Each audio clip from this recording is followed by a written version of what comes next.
सृष्टि एक साधारण विचारनशील स्त्री। उसके जीवन का एक ही सपना था, एक हंसता खेलता परिवार। उसे बच्चे बहुत पसंद थे। शादी के साल भर बाद ही सृष्टि की गोद हरी हो गई। घर में सब बहुत खुश थे।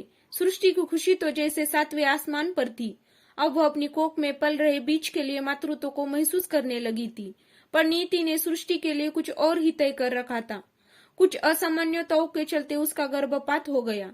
सृष्टि तो जैसे टूट ही गई। उसके सारे सपने बिखर कर रह गए।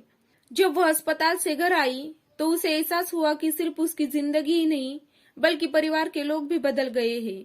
अभी वह अपने बच्चे को खोने के दुख से, अपनी शारीरिक पीड़ा से उबर भी नहीं पाई थी कि सास के ताने ने कचोटना शुरू कर दिया। अब तो सवालों का मकड़ा जाल हमेशा उसके आसपास बना रहता। धीरे धीरे समाज का एक घिनौना रूप उसके सामने आने लगा। एक ऐसा समाज जिसमें सिर्फ औरतें ही थी उससे सवाल करने वाली। उसे ताने देने वालों में कोई पुरुष नहीं था। एक दिन सृष्टि की सास ने घर आए उसके माता पिता को काफी खरी खुटी सुनाई। उस रात सृष्टि ने भगवान से कहा, हे प्रभु, एक स्त्री इतनी विद्रूप, इतनी निर्दयी कैसे हो जाती है। एक स्त्री एक माँ होने के नाते तो कम से कम मेरा दुख समझ सकती है, पर वह तो मुझे माँ न बन पाने की सजा दे रही है। बच्चे की चाह में सृष्टि ने कोई अस्पताल, कोई डॉक्टर नहीं छोड़ा।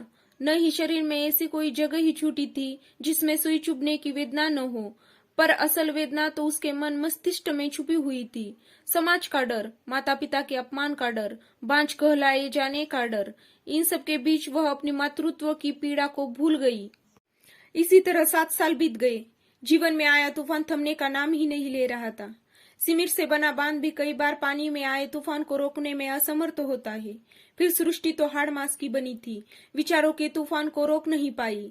उसने आत्महत्या करने की कोशिश की। पति ने आकर संभाला और कहा, जो बच्चा दुनिया में नहीं है उसके लिए तुम जान दे रही हो। मुझे बच्चा नहीं चाहिए, तुम मेरे लिए अधिक अनमोल हो। उस दिन सृष्टि और उसके पति ने एक बच्चा गोद लेने का निर्णय लिया।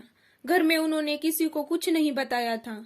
उस दिन सृष्टि अनाथ आश्रम की कागजी कार्रवाई पूरी करने गई तो उन लोगों ने उसे इनफर्टिलिटी सर्टिफिकेट लाने को कहा। सर्टिफिकेट लेने के लिए वह अपने डॉक्टर के पास गई तो उसकी जुबान लड़खड़ाने लगी। जब वह सर्टिफिकेट लेकर बाहर निकली तो पूरी तरह से खाली थी। बहुत रोई थी उस रात सृष्टि। रो रो कर अपने भीतर के मैल दुख सबको धो दिया था उसने, यहाँ तक कि अपने कलंकित मातृत्व को भी। अगले दिन जब घर वालों को इस बात का पता चला तो सास आस पड़ोस की महिलाओं के साथ चौपाला लगाकर बैठ गई।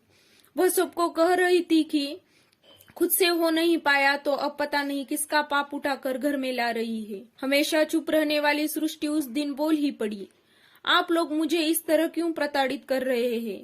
समाज उन स्त्रियों को तो कुछ नहीं कहता जो अपनी गलती छिपाने के लिए गर्भपात कराती है या फिर जन्म देने के बाद अपने बच्चों को किसी अनाथ आश्रम, कचरे या गटर में छोड़ देती है।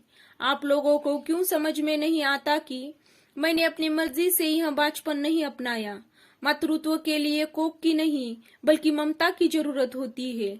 आज मैंने अपनी पीड़ा को पहचाना है। मैं किसी और की नहीं बल्कि अपने मातृत्व की श्रद्धा पूर्ति करना चाहती हूँ। इतना कहकर वह आत्मविश्वास के साथ समाज की निगेटिविटी को पीछे छोड़ अपनी पॉजिटिविटी लिए आगे बढ़ गई।